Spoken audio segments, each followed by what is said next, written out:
Hi everyone, it's Kathy here again from Kathy Loves to Scrap, and I have a new layout for you today.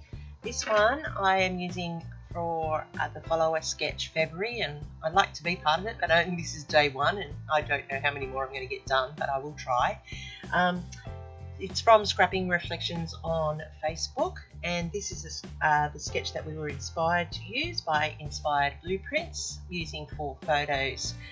I created this one of my son, my youngest son, who I didn't believe at the time was actually doing the drawing himself, but he really does do these drawings himself. So let's get started on this layout. First of all, I needed to choose how I was going to do my background, and I'm going to use the packaging method with blue denim and this orange one, which I'm not sure what the name is at the moment, but yes I do. It's called Right Persimmon. I've got my cardstock. I'm using the blue and the orange to match the papers and the photos. I've got 3 photos here, and for the 4th one I printed out one of his designs on cardstock, and I'm going to fussy cut around and pop it a bit. I've got some enamel dots here, and I do have these brads and stars which I actually don't end up using in the end. I've got some chipboard which I'm going to use as my embellishments on the page, and I will colour those up basically using the inks, and some stars which I'm adding in, and this old piece of I used the negative space for some ink stamping, and this here has got gaming symbols on it, and it fit perfectly with this page. And I've had this sitting around for a while, this scrap, so I thought I'll use that as part of my layout today. I have my white base which I'm going to build on, and that's important because we want the colours to be vibrant and pop. So using my packaging, which is just a cellophane wrap from some embellishments, I've added the orange ink and a few drops of water to give it that smooshy look, and then press it onto the cardstock around. Doesn't matter, just make sure you use up all the ink. Now I'm using the blue denim to add the blue. Don't forget, put some water into it to loosen it and make it like a water paint or a water effect. And then I've tapped that over the top just to add some more dimension to the design. And as you can see there. Alright, now while I've got the inks out, I'm going to ink up my chipboard, and I'm just going to ink straight over the top of them. I was using ink pads, then I changed my mind and I went to Distress Stains, and I used Faded Jeans as one of them. That's the blue, as you can see now, and the second one I used is Spiced Marmalade, and that will be the orange one, and they're the Tim Holtz Distress Stains. So I inked up my laptop keyboard, my gamer control, the image from Halo that the boys tell me is one of the symbols for one of the teams in it. I don't know, I'm not a gamer, but the boys are. And I'm using, like I said, the Spiced Marmalade for the stars to give it a bit of a boost and a bit of a contrast on the page, which matches the smooshing I'd already done with the packaging.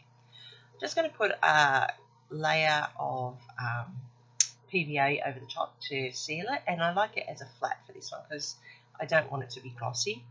I just want to seal the colour so it doesn't bleach into my page and it doesn't rub and lose its colour over time. And the PVA just gives it a simple clear seal over the top. Then I'll leave that to the side to dry. Make sure I peel it off so that they're not stuck onto the page. That's important because otherwise you end up with bits of paper stuck to your chipboard and makes a mess. And as you can see, I've just used a scrap piece of the same printout that I was using of my son's design. Okay, now this page, this layout had some stars in the background, which is great, and I'm going to use that negative space, like I said, using the ink pad now, and I'm just going to ink in some stars to add some detail. That's not working for me, so I went and got a dauber, and that's much better. I just try to do it on the cheap side and it doesn't always work, so just get your daubers out use your daubers much easier through a stencil.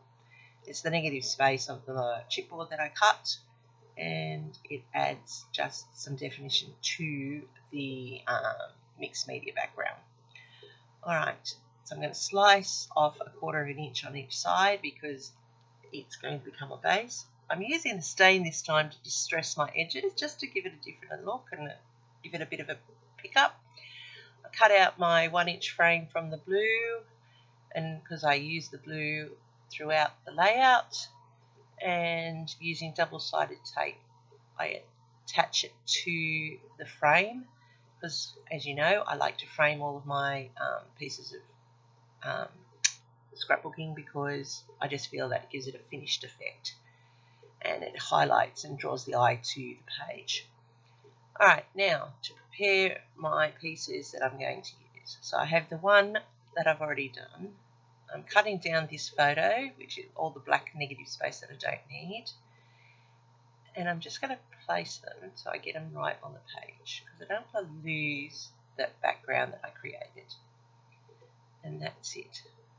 And that's my youngest son, and he's gone into a bit of graphic arts and teaching himself. So when I first saw his work, I thought he was actually tracing, but when I sat and watched him, he actually does draw it freehand by just looking at the image. And these are the characters that him and his brother and his mate have created in Halo Wars or something. I don't know, one of the games. These are their avatars or their characters that they play. So I'm going to double mount the picture of my son so that it pops off the page, and then I'll mount all the others accordingly so that they can blend in but aren't sitting flat white against the background.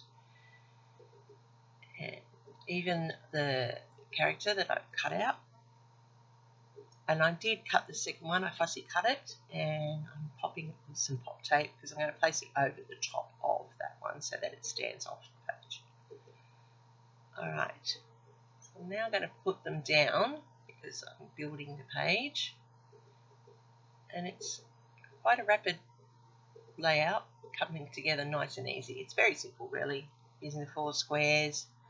The hardest part is just lining it up and making sure that it doesn't overtake.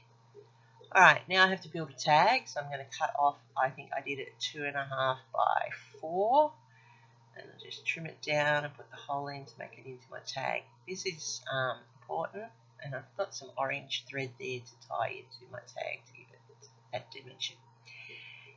That tag goes in under that bottom photo, and on there I'm going to place my journaling, and that tells the story of how I was watching him even though I didn't believe he was doing it, because yeah, but I don't know why I didn't believe it. He's always been very good at drawing, even from kindergarten, so I don't even know why I even questioned that it was him drawing it. So I placed down my journaling strips onto the tag because I didn't want them to overtake the tag, but I do want them on the page. And I just used double-sided tape to put them in and place them. And I'm not placing them one directly under the other, I'm just staggering them across to give it some look. Alright, now I've cut on my Cricut the title, He's So Talented. Oh no, He's Got Talent, sorry. He's Got Talent, and I'm just double layering it. I didn't do like a masking of it. I just cut it twice because I want it to sort of sit to the side. I don't want it to actually be a full out block of it. And I've got the orange under the blue so that it gives that reflection from the rest of the page. And it's a little bit fiddly. I use my Xyron sticker maker to turn them into the sticky bits because when they're little bits it's easier than trying to use glue. Stop making a hot mess. And just layering them up so that they're slightly off center from each other, so that gives it that echo shadow, which is what I was after, not a full block. And I'm just finished that one up there. Now that I've got that done, I have all of them in place. I can put it on my layout, and I always work backwards with my titles, starting from the other side so that I can place it and it fits in where I want it to be without being misaligned. And as the sketch showed, I need to put it across the top of that photo. Now I'm going to use my chipboard and I'll carefully take it off. And as you can see, it did stick a little bit, but that's okay. All the rest come off pretty okay. And I'm going to place those and glue them into place, as you can see. The little laptop down here at the bottom that covers up the bottom of that photo. That's not really, a great part of it, but it's still important. There's the controller because it's the gaming world that it's come from. The stars, I'm just adding as a touch to it. The little dinosaur foot because that's part of the game, and I've built up the stars there. So that's basically how I've laid this layout together, and you can see it's a quick, simple one. It's come together pretty nicely, and I'm sure you'll like. I've gone to get a camera because I think it needs something else, and I'm just adding them in because they're a bit flat, the clusters, and I just have 3 cameras from Scrap-A-Sketch printables, which are really good, and they're adding a little bit of another dimension to the page and makes those clusters a little bit more standout-ish. And I've chosen the orange and the blue once again to reflect the colours of the page, and that's where that's fitting in. And I've gone through with some little word phrases, wonderful, genius, just to build the clusters. So I've now got some enamel dots to finish it off, and I always use them in the clusters of 3s, which is really important. Put them in to build them up. Got dots and stars to mirror the bigger stars, and finish off with my nouveaux to make those dots into 3s, star into 3s, because 3s based on Fibonacci's numbers and pleasing to the eye to see the odd numbers, and it actually draws your eye around the page.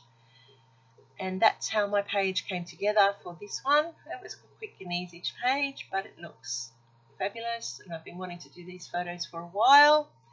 As you can see, the cluster's all there, and that's my page put together of my youngest, and showing off his very clever talent.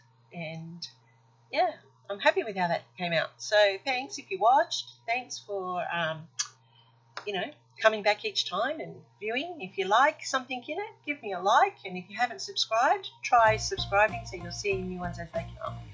And so once again, here it is. He's got talent, he definitely has, and it was for the February Follow a Sketch February on Scrapping Reflections. And yeah, I'm pretty happy with how this turned out. So don't forget to follow me, Kathy Loves to Scrap, here on YouTube, but you can also follow me on Instagram as well. Make sure that's where a lot of my layouts end up, so great to see. Thanks for watching, and as I said, give me a like and subscribe if you like. Thank you, and catch you next time.